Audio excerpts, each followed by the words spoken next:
L'intensité de courant électrique,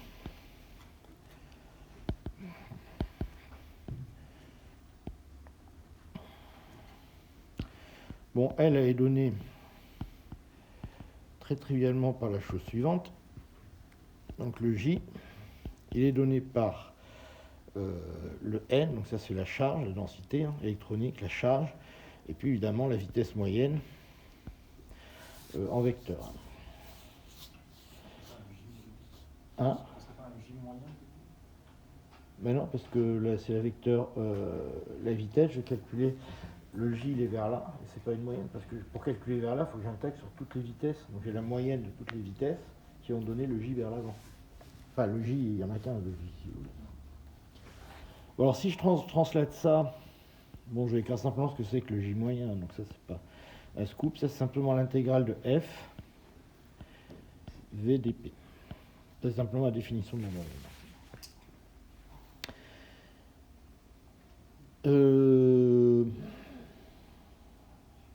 Alors le N là il disparaît simplement parce qu'on a normalisé le F, c'est simplement la définition de F qui s'en va.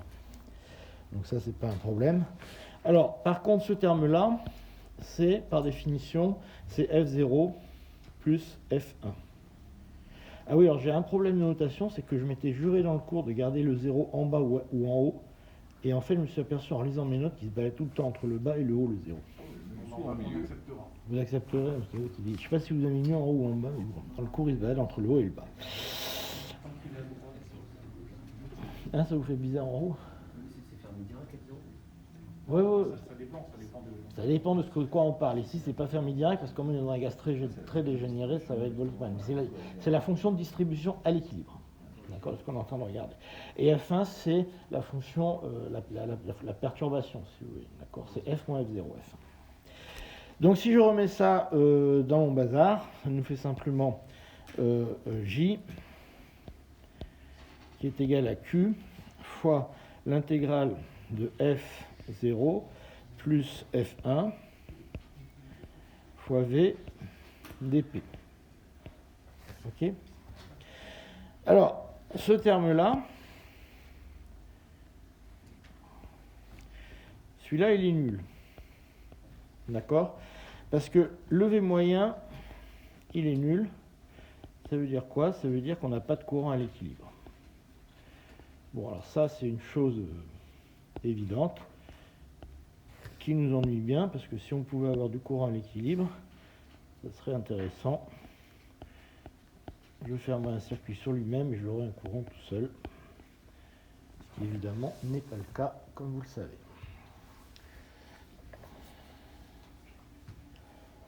Donc en fait c'est assez logique, hein, le courant il vient uniquement de la partie hors équilibre de la fonction de distribution.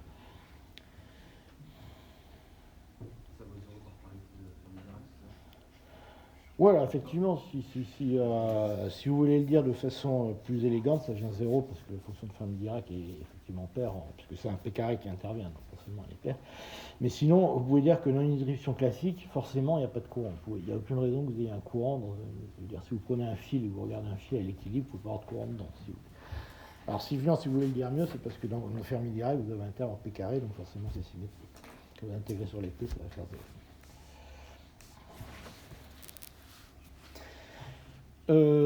Voilà, donc ça c'est évident. Donc en fait, ce qui nous reste maintenant... Allez-y. Du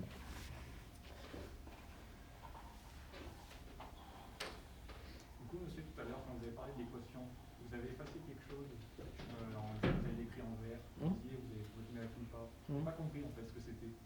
Non, parce que tout à l'heure, enfin la semaine dernière, il y avait un moment où on se demandait ce que c'était que CF. Ouais, les F de droite. Ouais. En fait, CF, c'est la fonction de distribution de nos particules qui peuvent être.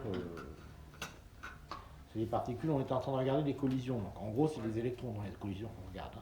Mais ça peut être autre chose. Mais il se trouve que dans ce cas-là, on regardait des collisions d'électrons entre eux. Donc c'était P1, P2, P'1, P'2, si vous voulez. En dessous de gauche, c'est quoi? C'est un P3? Non, c'est les P1 de l'autre côté. Parce que regardez, ce qu'on était en train de regarder, c'est la façon. Excusez-moi, je reprends. J'avale ma salive. On regardait le P1 et on regardait la variation de P1. Donc à gauche, vous aviez, ça représentait la fonction de distribution de P1 et on regardait tout ce qui pouvait faire varier P1. Donc ce qui rentrait dans P1 et qui faisait rentrer dans P1, ou ce qui sortait dans P1. Et on regardait tous ces termes-là. Et donc à gauche c'était P1, à droite c'était les termes qui faisaient intervenir des P2 ou des P'2. Mais alors, tout ça était réécrit parce qu'à cause des symétries de sigma, etc., ça se réécrivait de façon très compacte, simplement à partir des P2, des P'2, et puis c'est tout, et puis de la fonction efficace de collision, qui cachait dedans un certain nombre de symétries. D'accord ? Vous vous rappelez que le problème, c'est qu'il y avait un oméga dedans qui faisait intervenir en fait un certain nombre de choses, parce qu'il y avait quand même la conservation du mouvement dedans qui intervenait. Donc à gauche, c'était les P1, d'accord ? C'est ce qu'on appelait le P, c'est-à-dire en fait, on regardait comment varier la fonction de distribution d'une particule par rapport à l'intégrale sur toutes les autres particules. C'était ça que ça faisait intervenir. D'accord ? C'est bon, je peux passer à la page suivante ? Ouais. Ce qu'on est en train de faire là simplement, c'est qu'on a vu tout à l'heure que vous avez ici votre fonction de distribution, elle prend cette forme-là, d'accord ? Avec ici un terme df sur des taux plus v, machin truc. Et ça, c'est la vitesse de la particule qui intervient ici. D'accord ? La vitesse de la particule qui fait intervenir un gradient de f ici, parce que ici, ce qui fait... Alors, d'où il vient ce terme, rappelez-vous ? Il vient simplement que... On est d'accord que ça, c'est la fonction de distribution de la particule. On est d'accord. D'où vient cette vitesse ? Elle vient simplement que quand vous prenez un df sur dt, vous avez une dérivée totale. Okay, et vous sortez cette vitesse parce que vous faites la dérivée totale, vous dites que c'est la dérivée par rapport à la position fois la dérivée de la position par rapport au temps. La dérivée de la position, on prend le temps. Donc ce que vous regardez, c'est qu'en fait, ça vient de la position qu'il y a dans ce f-là. Monsieur, le problème, en fait, c'est que le f, le v, il était devant la parenthèse. Avec le taux, c'était avec le taux. Vous avez dit avec le taux. Non, mais il y en a deux, parce qu'ici, il y en a un aussi qui est caché. J'en ai un qui est caché parce que vous avez un terme. Il est caché où ? Il est caché dans la force, parce que évidemment, je ne l'ai pas écrit. EV vectoriel B qui doit traîner quelque part. C'est bien c'est simplement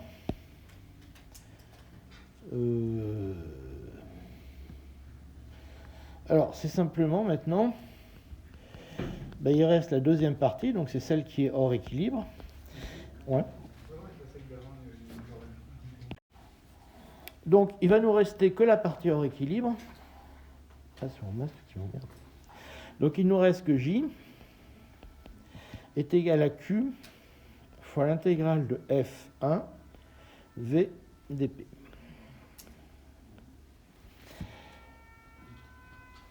Alors, ce qu'on va écrire, c'est simplement qu'on va garder que dans l'équation de Boltzmann linéarisée. Je vous rappelle que F1, c'est simplement, donc il suffit de reprendre les termes qu'on avait au-dessus, c'est moins taux.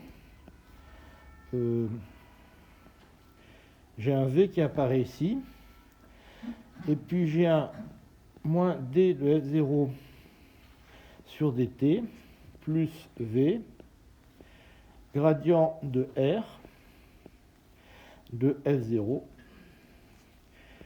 plus la force, fois un gradient de P, de F0.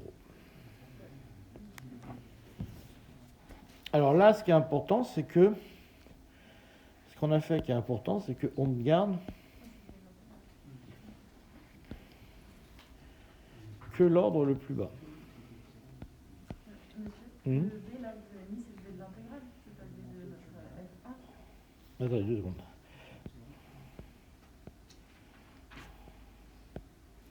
Ben si, parce que, attendez, quand vous regardez ça, c'est la fonction de distribution F1, d'accord ?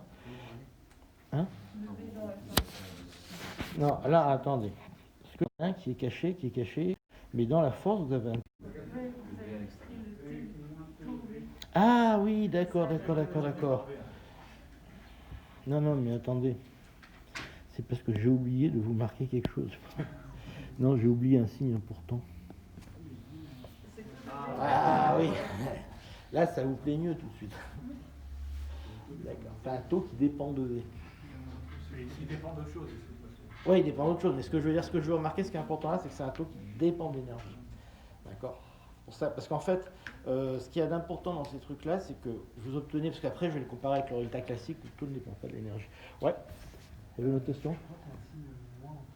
Non, alors le signe moins, il n'est pas en trop, parce que j'avais la même remarque que vous, parce qu'il faut faire attention, c'est que quand vous avez F1, parce que vous avez F1 est égal à moins taux, parce que vous avez F1 c'est c'est F moins F0, donc quand vous récupérez votre F1, vous avez un moins qui apparaît. Vous le referez tranquillement, j'ai eu le même réflexe que vous, et en fait je l'ai refait. Ouais. Bah justement, c'est exactement ce que je viens de marquer là, vous posez la question la plus importante, c'est ça. C'est qu'on fait une approximation, alors je vais vous le remettre parce que ça c'est vraiment le point le plus important que vous montez, c'est ce qu'on appelle une approximation linéaire.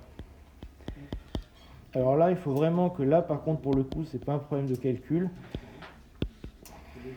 c'est que ça, tout est là-dedans, tout est dans ce que vous venez de dire, c'est de la réponse linéaire qu'on est en train de faire, c'est-à-dire que le F1, on le calcule en fonction du F0. C'est-à-dire que ici, normalement, vous avez tout à fait raison, tout à l'heure, on a mis des F ici. D'accord ? L'approximation linéaire, elle consiste à calculer F1 non pas en fonction des F, mais en fonction des F0. C'est-à-dire qu'on calcule la réponse à un paramètre extérieur à partir de sa réponse sur la fonction à l'équilibre. Ce qui évidemment, comme vous le dites, est a priori faux. On suppose que la perturbation est suffisamment faible pour qu'on puisse calculer la réponse à partir de la fonction à l'équilibre. D'accord ? Si ce n'est pas le cas, tout ce qu'on fait est faux. Ça veut dire quoi ? Ça veut dire qu'en pratique, quand vous faites des manips, par exemple, ça veut dire que si vous faites des manips, où vous avez des tensions faibles ou des fréquences faibles, vous êtes dans le régime de la réponse linéaire. D'accord ? Donc ça va être juste. Les gens qui s'amusent à faire des manips hyperfréquences ou des manips à forte tension, ça va devenir fou. D'accord ? En gros, si vous mettez des tensions qui sont énormes, ou si vous allez travailler dans les gigahertz, alors si vous voulez une idée, vous avez, alors je ne vous dis pas de bêtises, 1 Kelvin c'est 20 GHz, un électronvolt c'est 10 Kelvin, donc 5 électronvolts c'est 50 Kelvin, donc quand vous montez dans la centaine de gigahertz, vous sortez complètement de l'approximation linéaire. Même déjà à 20 GHz, vous êtes déjà sorti de cette approximation-là. Donc les gens qui travaillent dans ces fréquences-là, donc dans les hautes fréquences, l'hyperfréquence, l'approximation linéaire peut commencer à être relativement fausse. Donc vous ne pouvez plus du tout appliquer cette approximation que finalement je regarde la perturbation à l'équilibre va me donner la fonction à l'équilibre. Ça devient complètement faux. Mais du coup ça devient plus compliqué parce que vous êtes obligé de supposer quelque chose sur la fonction f, regarder à partir de là quelle fonction f je vais obtenir en regardant la perturbation sur cette première fonction, et en fait vous itérez le procès jusqu'à ce que vous trouvez une fonction f qui est stationnaire. C'est-à-dire qu'en appliquant la perturbation sur la fonction f, je retrouve la même fonction f. Donc j'ai un processus qui est stationnaire, et là je dis que j'ai la bonne si vous voulez. Alors que là, j'ai quelque chose de beaucoup plus simple, j'ai qu'une étape, je l'applique sur F0 et je dis que j'obtiens la bonne fonction. D'accord ? Donc ça, c'est vraiment le cœur du process. Donc ça, il faut vraiment retenir que c'est là qu'on fait toute la physique. Et c'est pour ça qu'on va pouvoir finir le problème en 2 lignes après, sinon on est un peu dans l'ennui. Donc, j'arrive finalement à quelque chose qui est relativement simple. J'arrive simplement au fait que J... Ça me fait chier ce truc là. J'arrive au fait que J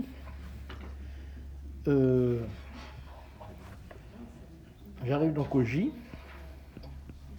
qui est égal à Q l'intégrale de F1 VdP,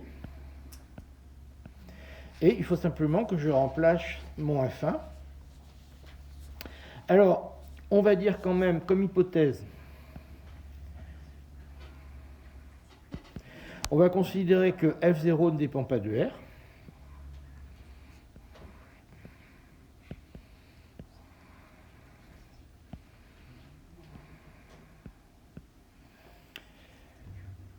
Ça veut dire quoi ? Ça veut dire que, en particulier, il y a un phénomène, ce qu'on appelle le fait qu'il n'y ait pas d'électrons chauds. Ça veut dire quoi ? Ça veut dire que, si vous regardez votre fonction de distribution de Fermi-Dirac, donc vous savez que à la t égale 0, c'est une marche, et quand vous mettez une tension, vous décalez votre marche, si vous voulez. Considère que dans tout le fil, les électrons sont à la même température. Alors la température, je vous rappelle que quand vous avez une marche de Fermi-Dirac, donc si je fais un petit dessin, la température c'est ça. Si je regarde l'énergie, je regarde F, la température des électrons c'est cette largeur-là. Ok ? Je considère que quel que soit où je vais dans le fil, évidemment, ce truc-là va se décaler en fonction de la tension, puisque quand je mets plus de tension, ce truc-là se décale vers le haut, et puis quand j'ai moins de tension, elle est plus basse. Mais cette largeur-là reste la même. C'est-à-dire que je n'ai pas d'électrons chauds. Si j'avais des électrons chauds, ça veut dire que ce truc-là va s'écarter, va s'étaler, d'accord. Alors ça peut arriver, je peux vous montrer des manips où en fait, c'est des copains à moi d'ailleurs qui ont mesuré ça. Quand vous mettez une tension, sur combien de temps il faut pour que les électrons vont se rethermaliser. C'est-à-dire vont se remettre à la température du réseau. À un moment. C'est-à-dire pendant un moment, ils sont chauds, puis au bout d'un moment, à force de se cogner sur le réseau, ils retrouvent la température du réseau. Ils ont toujours une tension plus grande, ça veut dire qu'ils vont être au-dessus de la température, au-dessus de la tension une tension EV, si vous voulez, qui est plus grande que la tension qu'on met de l'autre côté, puisqu'on a appliqué une tension. Mais la largeur de leur distribution est bien catée, c'est bien celle du réseau. Et ça, c'est pas immédiat, ça met quand même un certain temps. Mais là, ce qu'on suppose, c'est que le fil est suffisamment grand pour qu'on puisse considérer que partout dans le fil, les électrons sont bien thermalisés. Donc on n'a pas de dépendance de la température en fonction de la distance. D'accord ? Donc en fait, ça va nous couper un certain nombre de termes. D'accord ? Donc on n'a pas de dépendance en X dans ce truc-là. Donc ça m'entraîne en particulier que le gradient R de F est nul. Ok ? Ça, c'est la première chose.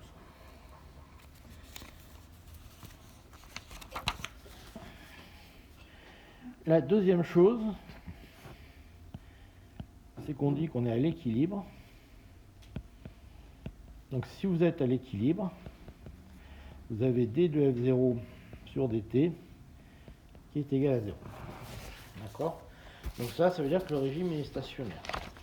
Alors je dis bien qu'il est à l'équilibre dans le temps. C'est-à-dire qu'il faut un truc qui est hors équilibre d'un point de vue de la physique, parce que vous le maintenez hors équilibre, puisque vous mettez une tension dessus. Donc votre système, il est effectivement hors équilibre, mais dans le temps, il est stationnaire. D'ailleurs, je devrais plutôt dire stationnaire qu'hors équilibre. J'ai changé le mot parce que ça, c'est un mot mal choisi, hors équilibre, à l'équilibre. On va dire plutôt stationnaire. Stationnaire, c'est mieux choisi. Stationnaire, c'est mieux choisi. Donc un système stationnaire, ça veut dire qu'il ne dépend pas du temps. Okay. Donc ça va m'éliminer pas mal de termes dans ce truc.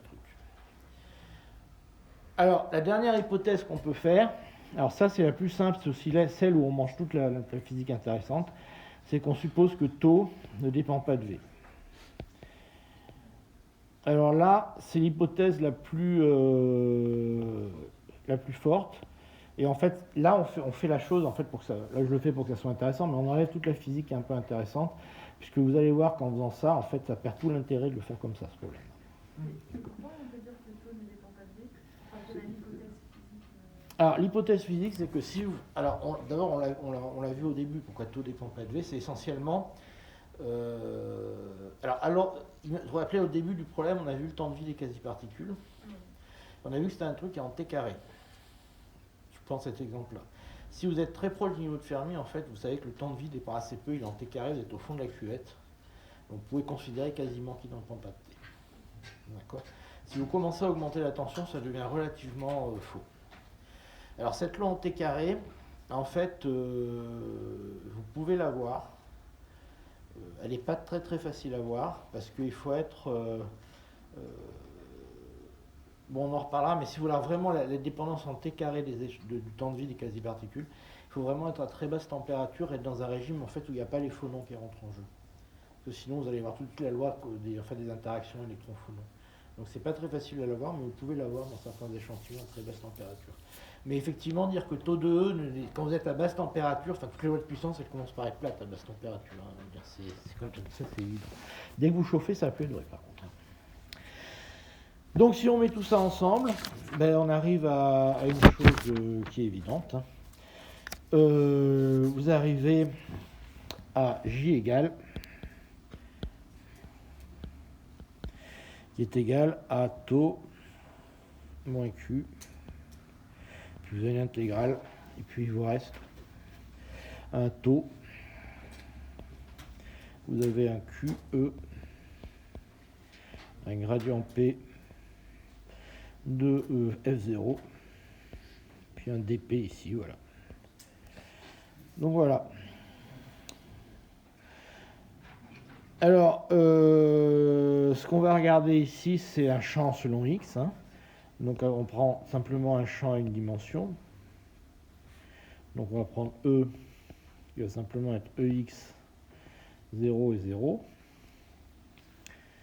Ok. Et puis, on va prendre F0. On va dire simplement que c'est l'exponentielle de moins bêta P2 sur 2M. Ok. Il manque un V. Dans l'équation, il manque un V.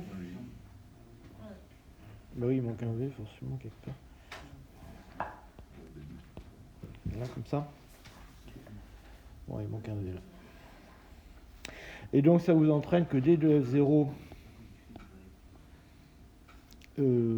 sur dpx.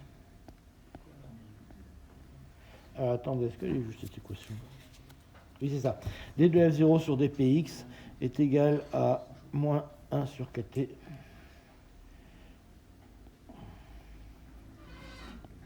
moins bêta. Et puis, il me reste un px sur m F0. D'accord? Donc ça, c'est juste des petits calculs que simplement on prend F0. Donc je vous avais dit, on prend un système suffisamment dilué pour qu'on ait simplement ici la fonction de Boltzmann. Si vous dérivez la fonction de Boltzmann, vous arrivez à moins, vous dérivez ça. Donc vous avez moins bêta, px sur m, F0, et vous prenez simplement un champ électrique qui est porté dans une seule direction. Donc c'est tout bête. Et ça marche. Ouais. Vous pouvez réexpliquer rapidement le lien entre l'invariance dans l'espace de la fonction d'équilibre et la non-présence Ouais. de l'électron? Alors attendez, ce qui m'embête un peu, pourquoi ils m'ont fait le V là? Non mais il n'y a pas de V là. Non, mais attendez, vous faites dire une bêtise, il n'y a pas de V là. Non, il n'y a pas de V là. C'est un taux de V, mais il n'y a pas de V. Il a disparu. Mais non, parce que si on remonte là, F1V dp, Le V, il n'est pas parti. ah oui, il y a un V, alors pourquoi moi je ne l'ai pas dans mon truc? Pourquoi je ne l'ai pas dans mon F1, le V ici? F1, V.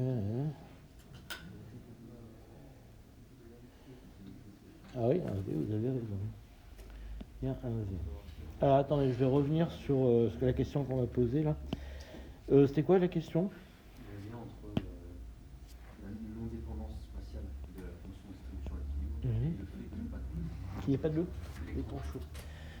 La non-distribution spatiale de la fonction de distribution. Alors, la fonction de distribution, elle a deux denses et un terme qui est l'énergie. D'accord? C'est, par exemple, dans ce cas-là, c'est simplement exponentielle moins 2 sur kt. Ok? Donc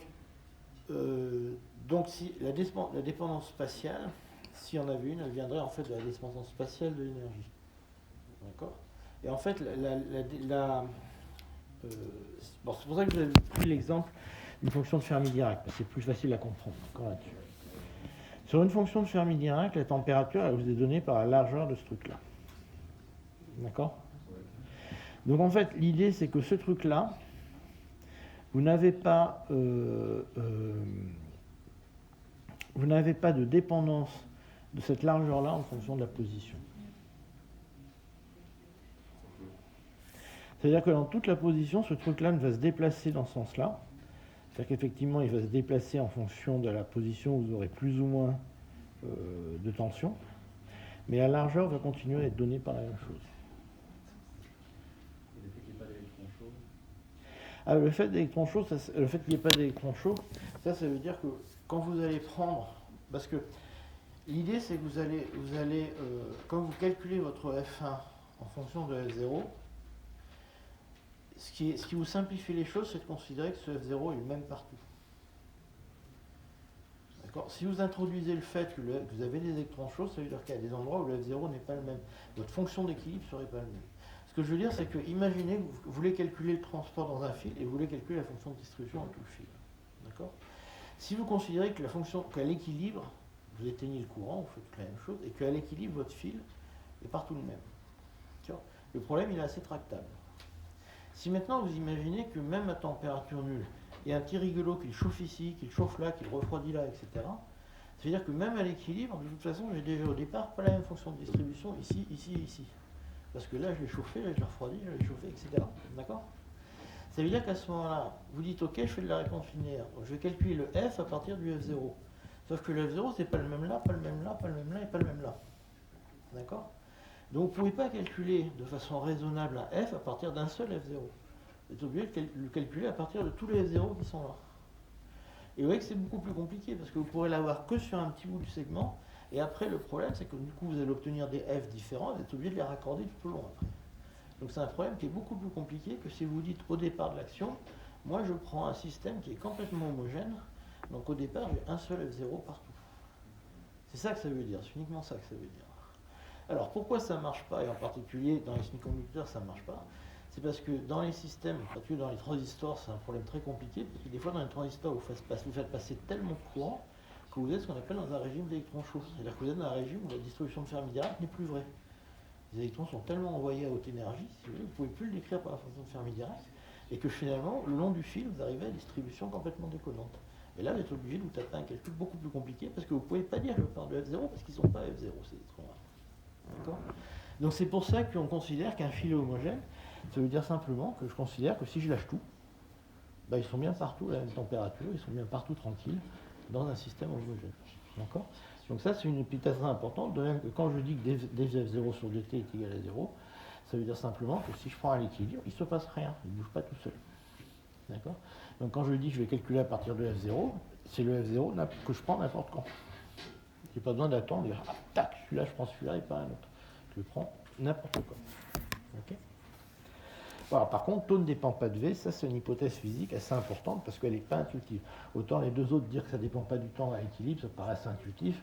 Dire que ça dépend, la température ne dépend pas de la longueur, ça paraît intuitif. Par contre, dire que le taux ne dépend pas de l'énergie, ça c'est une hypothèse assez forte. D'accord? Bon, maintenant qu'on en est là, on va mettre tout ça dans le bazar. Donc, vous arrivez simplement, donc si vous remettez les dérivés et tout ce qui va bien là-dedans, vous arrivez simplement au fait que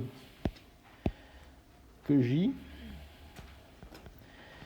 donc c'est Jx, hein, parce qu'on va regarder dans cette direction-là, est égal à Q2 taux sur Kt. Donc le Kt, il vient simplement la dérivée de la fonction à l'équilibre et tout le bazar.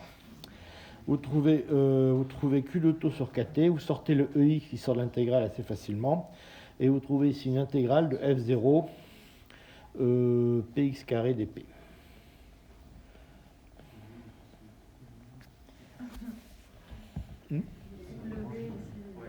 Mais non, mais dans le P, c'est px carré. Ah, parce que, eh oui. Alors le moins, il a été mangé dans le moins 1 sur Kt. Non, il n'y a pas que des erreurs, hein, les trucs justes. Normalement, j'ai tous refait ligne par ligne mes calculs, donc en fait, ils sont bons. Ouais, non. Parce que P égale MV, hein, ça marche quand même. C'est des X partout, c'est JX, X, PX. Ouais, c'est des X, on regarde dans la direction X. Hein. Alors, ce que vous avez aussi, donc ça, on va le réécrire simplement de la façon suivante. Hein. Ce truc-là, on va écrire simplement que par définition, ça c'est égal à n px carré. C'est moyenne de px carré. D'accord, c'est px carré. Donc le n, c'était le facteur de normalisation, hein, simplement qu'on a vu tout au début du cours. Hein. N, c'est la normalisation.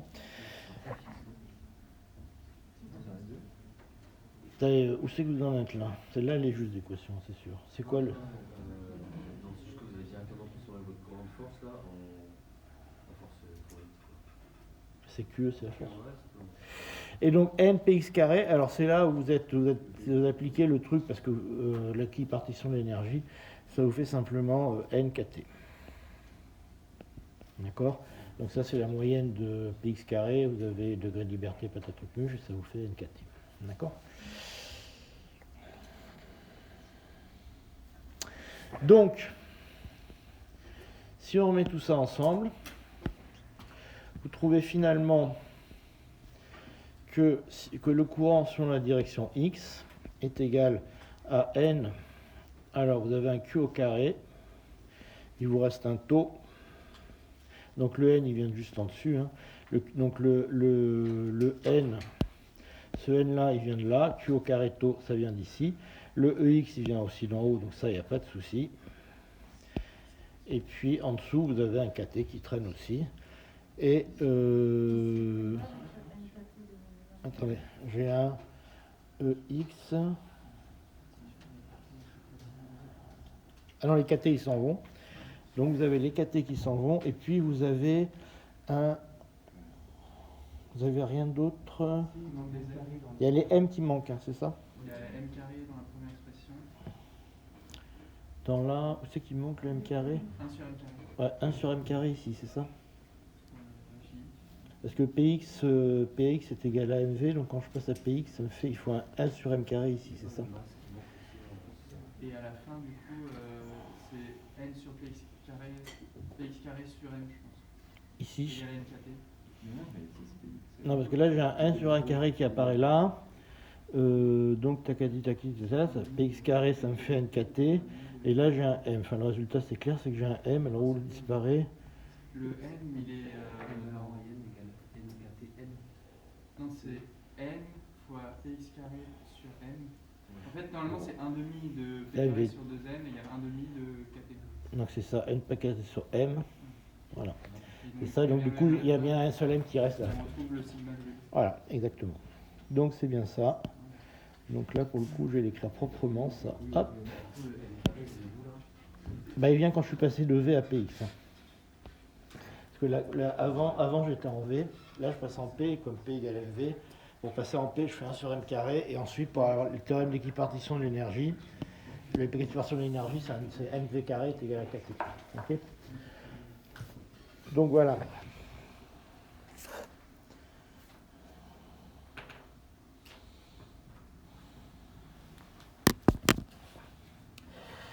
Bon, c'est ce qui nous intéressait.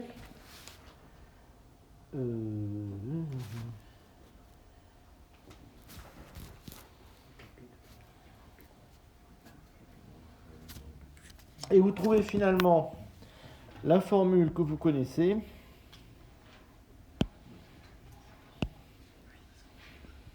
Et vous trouvez la formule de Drude simplement. Vous trouvez NQ de taux sur M.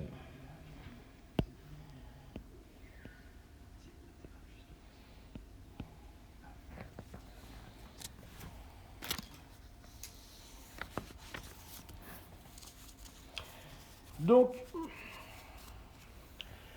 vous trouvez une formule. Alors, il y a un certain nombre de choses qu'on peut commenter sur cette formule.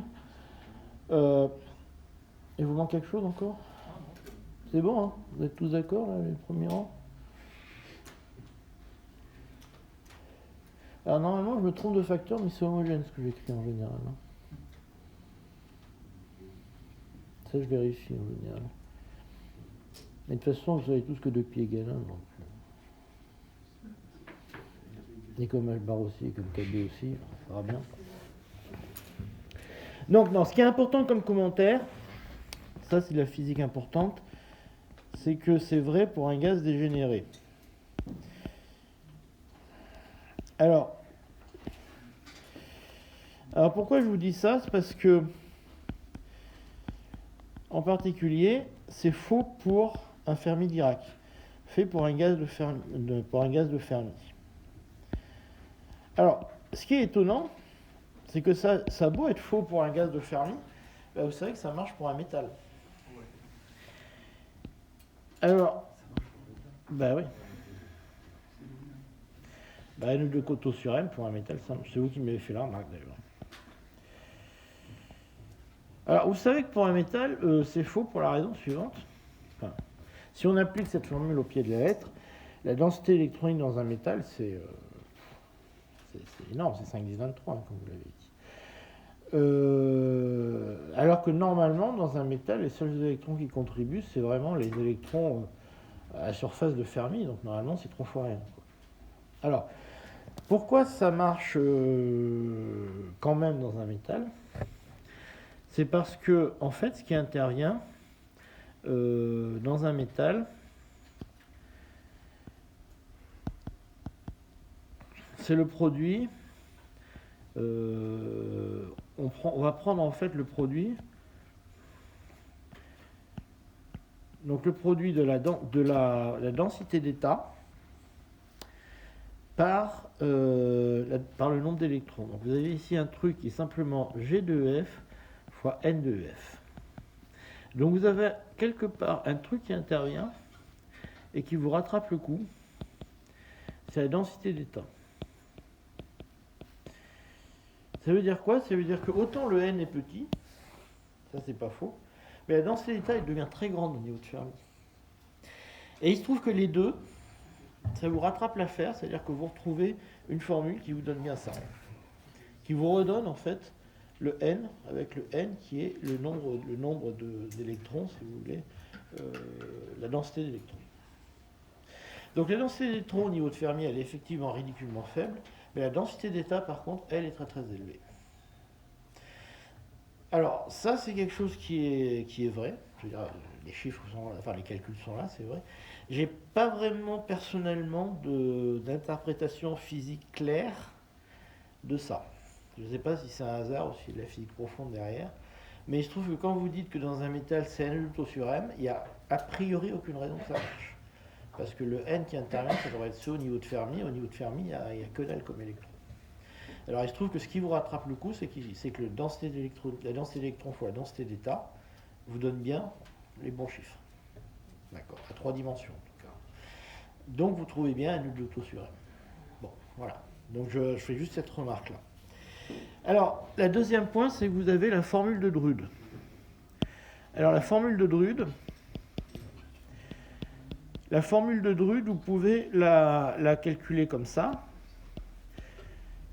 Donc la formule de Drude, vous appliquez simplement la relation fondamentale de la dynamique, et vous trouvez que mdv sur dt, c'est égal à QE. Bon, ça pour un électron, on n'a pas inventé grand-chose. Et on suppose que dv sur dt, c'est égal à la moyenne de V sur tout. D'accord? Et vous obtenez immédiatement que la mobilité de dérive, donc la mobilité de dérive, c'est ce qui se passe entre deux chocs. Hein. Donc ce qu'on appelle la mobilité de dérive, c'est simplement EQ tau sur M. Et que la sigma, c'est la même chose. Alors, qu'est-ce que ça veut dire ça? Bon, ça, le calcul, c'est pas très important, mais ce que ça veut dire, c'est que si vous prenez, en fait, ici un choc et ici un choc, que l'électron, il va tout droit avec une vitesse v, pendant un temps tau, vous considérez simplement que la vitesse moyenne, d'accord, c'est la vitesse qui va acquérir entre ces deux chocs, d'accord, divisé par tau. Donc, c'est simplement ça. Vous dites que la vitesse moyenne, c'est simplement la vitesse qu'il acquiert, sachant qu'il est tiré, si vous voulez, par le champ électrique pendant un temps tau. Donc vous avez ici QE fois tau. D'accord? Donc la force fois le temps, ça vous donne bien une vitesse. Okay? Donc vous dites simplement, entre deux parcours libres, il va tout droit, il est tiré par une force F. Et donc, vous avez ici simplement la vitesse de l'électron, c'est QE fois F.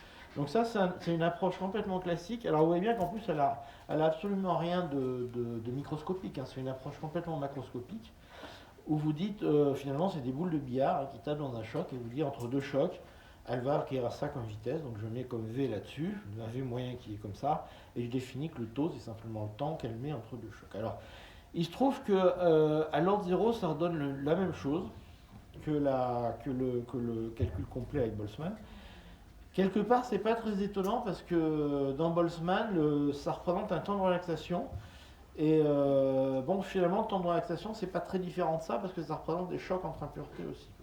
Alors par contre, ce que vous avez dans Boltzmann que vous n'avez absolument pas là, c'est que nous, en Boltzmann, on s'est arrêté. Pourquoi ça donne le même résultat? Parce que finalement, on s'est arrêté au même ordre. C'est-à-dire que nous, on a pris que F0 dedans. Ce que vous avez là, que vous n'avez absolument pas là, c'est que nous, ce qu'on aurait pu faire, c'est qu'ici, on a un taux qui dépend de l'énergie. Alors là, on a enlevé la dépendance en énergie, puisqu'on a mis que le taux est constant. Mais on aurait très bien pu calculer tous les ordres suivants du développement et trouver comment ça dépend explicitement de l'énergie.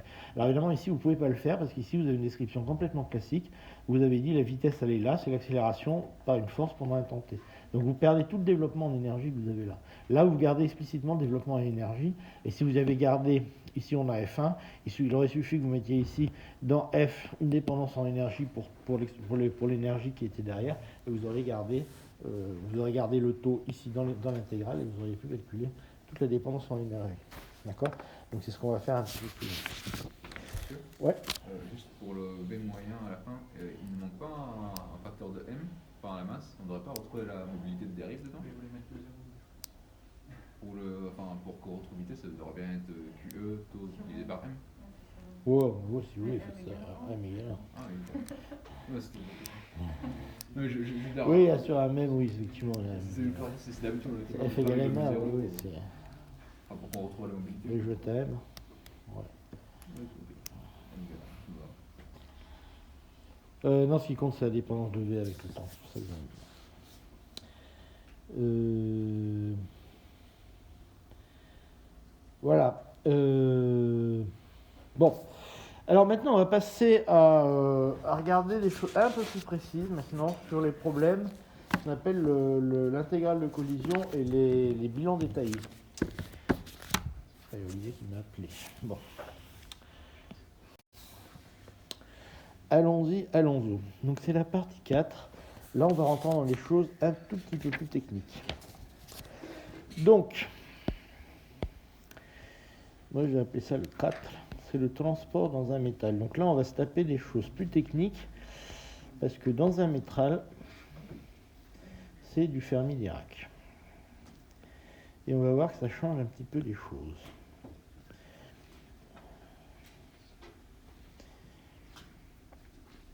Et en particulier, ce qu'on va regarder, c'est les intégrales de collision. On va les regarder un petit peu à la louche.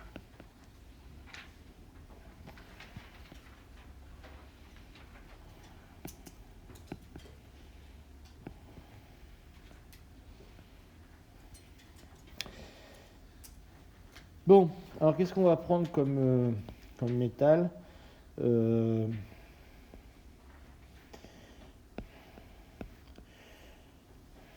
va prendre évidemment un métal simple, parce qu'il y en a des très merdiques. Alors ce que je vous fais comme cours, il y a des gens qui font encore ça, hein, c'est pas complètement démodé, simplement ils font ça dans des cas très compliqués. Parce qu'en semi-con, il y a des cas très compliqués de ce genre de choses. Donc, on va dire qu'il y a un indice de bande N. Donc, je pense que vous l'avez vu en première année. Ça, des fois, c'est très merdique quand il y a plusieurs bandes. Bon, on va leur donner un vecteur d'onde K.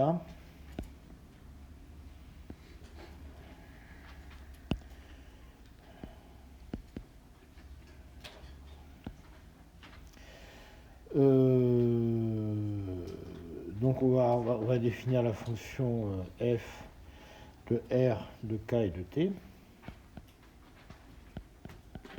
Alors, F0, c'est Fermi-Dirac, éventuellement.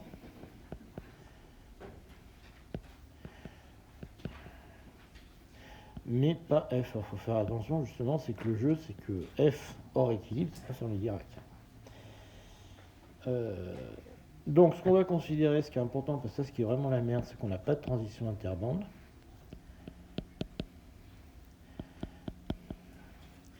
Alors ça c'est relativement vrai à basse énergie, parce que alors ça c'est un problème par exemple qui intervient, je cite toujours ça parce que c'est très utilisé, dans le silicium vous avez 6 bandes, d'accord, sur chacune des directions, KX, KY, KZ, vous avez 6 poches d'électrons comme ça. Et alors quand vous mettez à haute tension, ça c'est très merdique parce que l'électron il saute d'une bande à l'autre, donc vous avez un canal de scattering en plus qui est le scattering interbande. Ça, c'est très merdique pour le combo. On ne le prendra pas. Mais dans la vraie vie, c'est important parce que le silicium, évidemment, tout le monde s'en sert. Et ça complique beaucoup les choses. Donc, nous, on va considérer qu'on n'a pas ce canal de diffusion-là.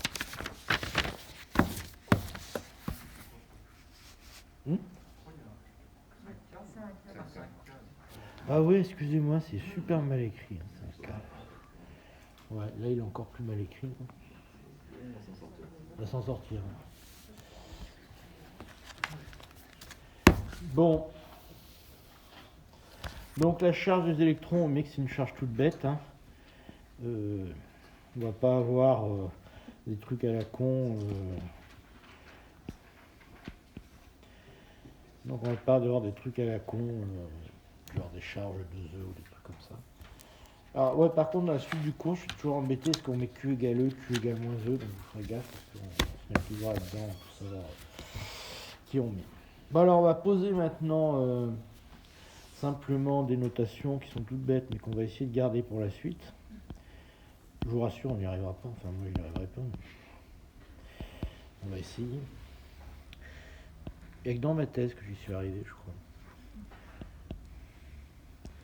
Si, dans ma thèse, les gens ont dit que c'était bien rédigé. Ouais, je pourrais vous la montrer si vous voulez. Donc c'est 1 sur h bar gradient K de l'énergie. Et puis h bar K point qui est égal. On va mettre le point au-dessus, comme ça tout le monde le verra. Qui est égal à M V.K.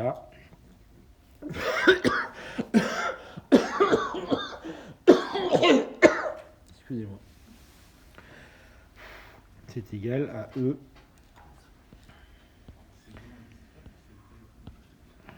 plus VK vectoriel B.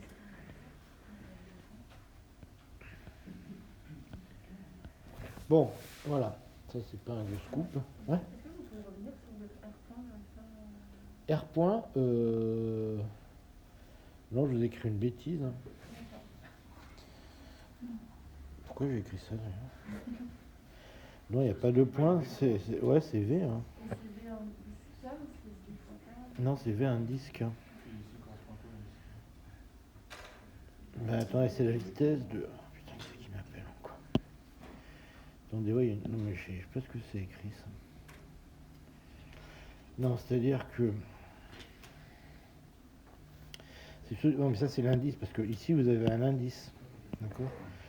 Chaque électron, chaque vecteur d'onde est indicé par K. D'accord. Donc le VK, c'est la direction. Enfin, c'est l'indice, si vous voulez, de la. De l'état propre, si vous voulez, K. De l'état propre K. D'accord. Donc ça c'est cohérent. Et ça, c'est le gradient, si vous voulez, selon R. C'est le R point. Enfin, voilà, c'est le gradient.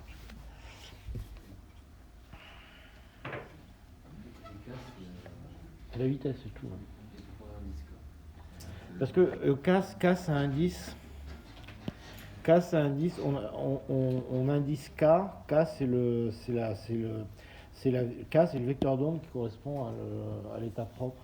On indice l'état propre par K, c'est les ondes planes. Quoi, donc K est indicé comme ça, et F de R de K, c'est la fonction de distribution à la position R d'un état qui a une vecteur d'onde K à l'instant T. Et à ce moment-là, on dit qu'on définit le gradient de R, ça donne simplement la vitesse de l'état K.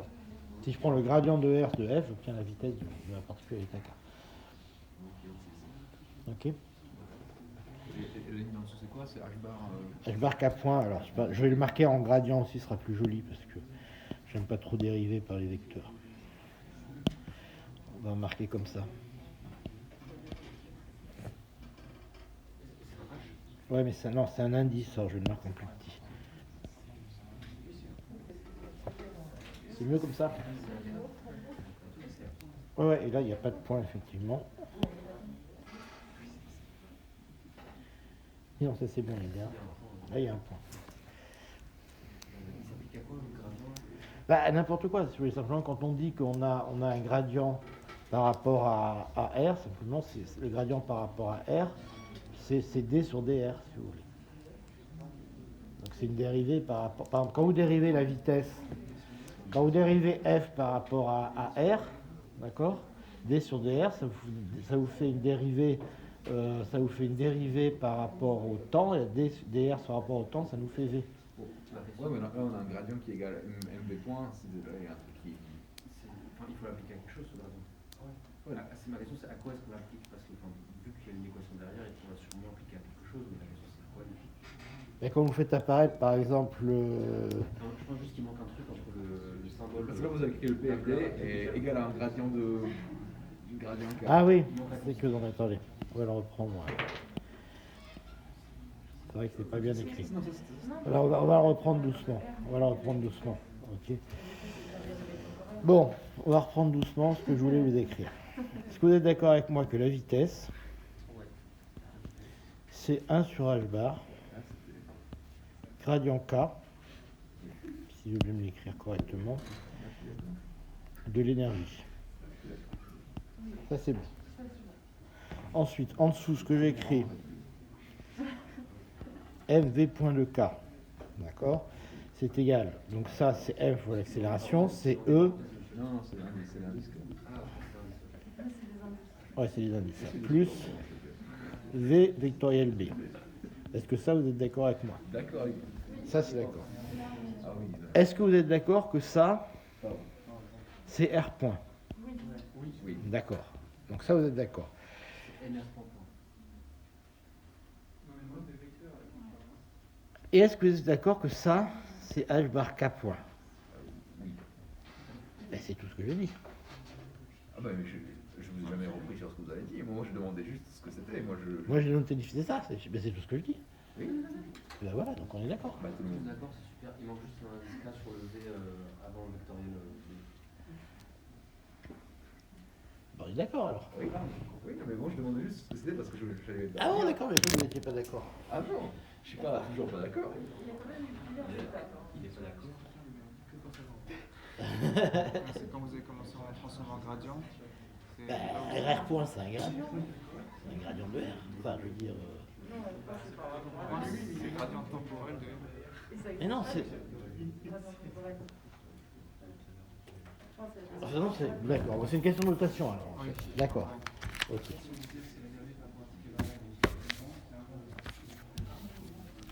C'est un gradient dans le temps, non? Vous n'avez pas le gradient.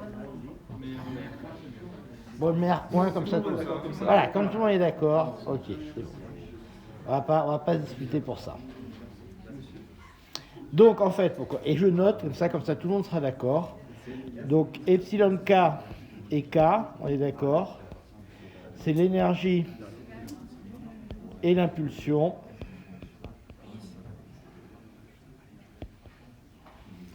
de l'électron dans l'état K. Ok, tout le monde est d'accord jusque-là?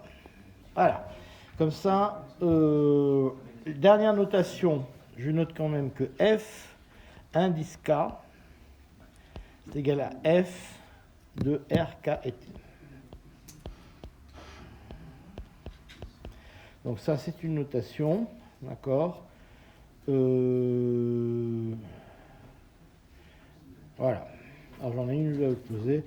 Je vais m'arrêter là, histoire de pas... Alors si quand même, il faut qu'on fasse le tirage au sort du Sherman. La semaine prochaine, vous êtes un peu malade comme ça, on peut dire qu'on ne peut pas le faire, on va faire autrement. Ouais, mais je verrai si je suis dans quel état. Je vous enverrai un mail. Faites un test aussi. Ouais, non mais j'espère. Si je suis mort, je vous envoie un dessin. L'habitué alors. Ouais, promis, si je meurs, je vous préviens. Vous mettez sur votre testament. J'ai rien en ce moment, vous savez. Votre savoir, votre cours. Je sais pas. Vous savez, tout ce que j'ai fait qui est connu, je l'ai fait avant 40 ans. Maintenant, je dépasse un peu l'âge, mais. Attendez, alors. Bon, alors, ce qu'on va faire, c'est que. Ouais.